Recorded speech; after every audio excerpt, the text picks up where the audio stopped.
Police जब वहाँ छानबीन करती है तो सामने आता है कि लूट की नीयत से इस वारदात को अंजाम दिया गया है। आसपास न तो कोई सीसीटीवी कैमरे थे, न वहाँ 15-20 किलोमीटर के दायरे में मोबाइल नेटवर्क आता है। ऐसे में आसपास कोई मकान नहीं होने से भी पुलिस के लिए यह मामला काफ़ी चुनौतीपूर्ण बन चुका था। पुलिस ने अपने सारे संसाधन, सारे प्रयास पुलिस अधीक्षक बी आदित्य के निर्देशन में इस वारदात का खुलासा करने के लिए झोंक दिए थे। बिजली बिल घटाएं, सोलर पैनल लगाएं, 78,000 रुपए की सब्सिडी। संपर्क प्रभु इंटरप्राइजेज, होटल इंदर प्लाजा के नीचे, एमजी रोड, प्रतापगढ़। संपर्क 9414397142। प्रतापगढ़ में 15 दिन पहले 29 मई को देवगढ़ थाना क्षेत्र के भोपा खेड़ा पाल गांव में पुलिस को सूचना मिलती है कि एक खाट पर मां और बेटी दोनों घायल अवस्था में है। मौके पर पुलिस पहुंचती है। वहां देखा जाता है तो बेटी की तो मौत हो चुकी होती है। मां मानकी को घायल अवस्था में प्रतापगढ़ के जिला चिकित्सालय लाया जाता है और वहां से फिर उदयपुर के लिए रेफर किया जाता है, जहां इसकी मौत हो जाती है। पुलिस जब वहाँ छानबीन करती है तो सामने आता है कि लूट की नीयत से इस वारदात को अंजाम दिया गया है। आसपास न तो कोई सीसीटीवी कैमरे थे, न वहाँ 15-20 किलोमीटर के दायरे में मोबाइल नेटवर्क आता है। ऐसे में आसपास कोई मकान नहीं होने से भी पुलिस के लिए यह मामला काफ़ी चुनौतीपूर्ण बन चुका था। पुलिस ने अपने सारे संसाधन, सारे प्रयास पुलिस अधीक्षक बी आदित्य के निर्देशन में इस वारदात का खुलासा करने के लिए झोंक दिए थे। आज पुलिस को इस मामले में बड़ी सफलता मिली है और इस मामले का पुलिस अधीक्षक बी आदित्य ने खुलासा किया है। क्या कुछ मामला रहा सर ये?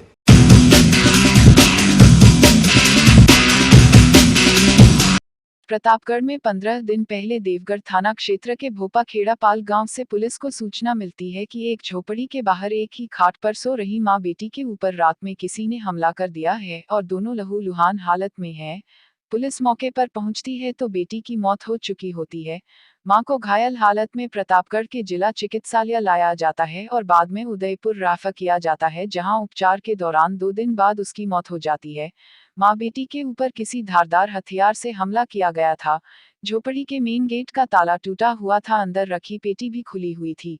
पुलिस छानबीन में मामला लूट की नियत से होना प्रतीत होने पर जांच शुरू होती है। चूंकि मां बेटी घर में अकेली थी, पति मजदूरी करने बाहर गया हुआ था, एक बेटी पास ही फलों में शादी के लिए गई थी जो सुबह लौटी तब वारदात का पता चला था।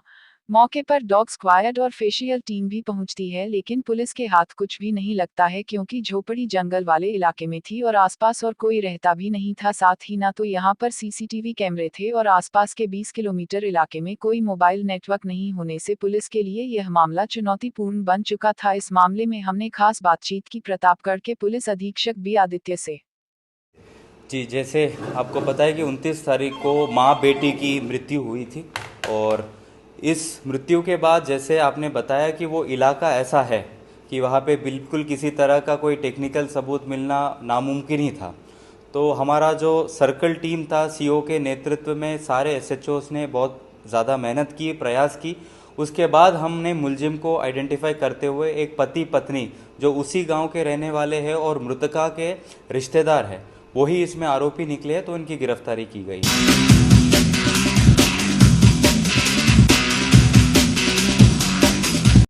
आज पुलिस अधीक्षक बी आदित्य ने इस सनसनीखेज मामले का खुलासा किया तो सामने आया कि मृतका के रिश्ते में चचेरे देवर और देवरानी ने मिलकर वारदात को अंजाम दिया।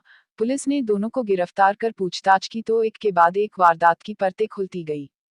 पुलिस अधीक्षक बी आदित्य ने पत्रकार वार्ता में मामले का खुलासा करते हुए बताया कि बीती 29 मई की रात को पाल भोपा खेड़ा गांव में घर के बाहर सो रही केसिया मीना की पत्नी मानकी और उसकी बेटी कला मीना के ऊपर रात में किसी ने धारदार हथियार से हमला कर दिया, जिसमें कला मीना की तो मौके पर ही मौत हो गई और मां को गंभीर हालत में जिला चिकित्सालय लाया गया, जहां से उदयपुर के लिए रेफर किया गया।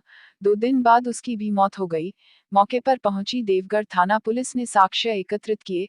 एफएसएल टीम और डॉग स्क्वाड को भी मौके पर बुलाया गया। जंगल वाला इलाका होने और मोबाइल नेटवर्क नहीं होने से पुलिस को जांच आगे बढ़ाने में काफी परेशानी हो रही थी। आसपास कोई सीसीटीवी कैमरे भी नहीं थे, जिससे पुलिस के लिए यह मामला काफी चुनौतीपूर्ण हो चुका था। डॉग स्क्वाड को भी सफलता नहीं मिली।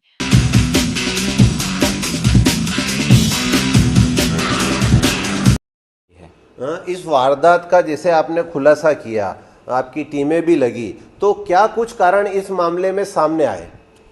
जी, इसमें बेसिकली दो तरह के कारण थे। एक तो 3-4 महीने पहले जो मेन आरोपी है बाबूलाल, उसका और मृतका का किसी बात को लेके बहस भी हुई थी और पूरे गांव के सामने मृतका ने इस आरोपी को ये ह्यूमिलिएट भी किया था। और इसके साथ साथ जो आरोपी है उसको पैसों की सख्त ज़रूरत थी। उसका जो ट्रैक्टर है वो फाइनेंस कंपनी ने जब्त कर लिया था, उसको वो ट्रैक्टर छुड़वाना था। और इसको ये बात पता है कि मृतका अकेली घर में रहती है, इसका पति जो है वो राजसमंद में काम करता है।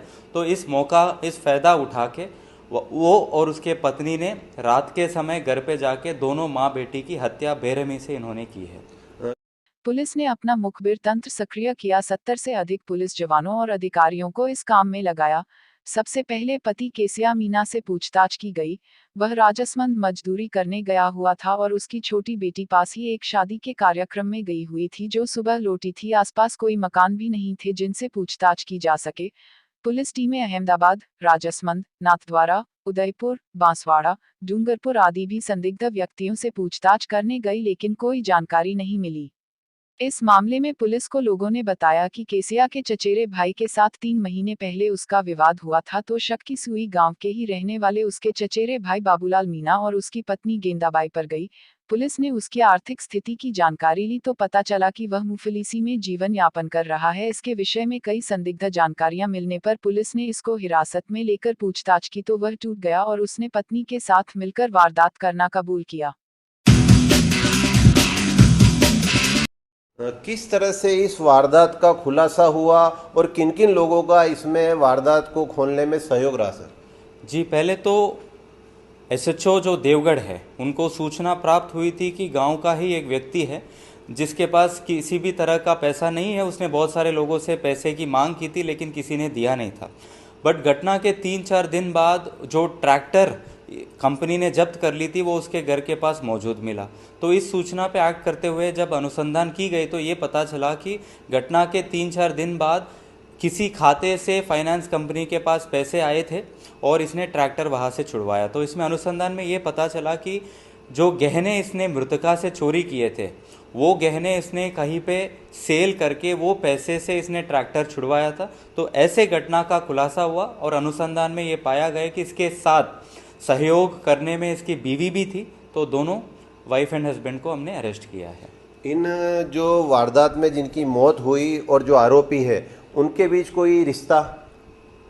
जो आरोपी और जी, जैसे आप पता है कि जो मृतका है उसका जो पति है उसका चचेरे भाई ही इसमें आरोपी है। तो क्योंकि परिवार के अंदर का मामला है ये हमारे लिए बहुत बड़ा चुनौती था।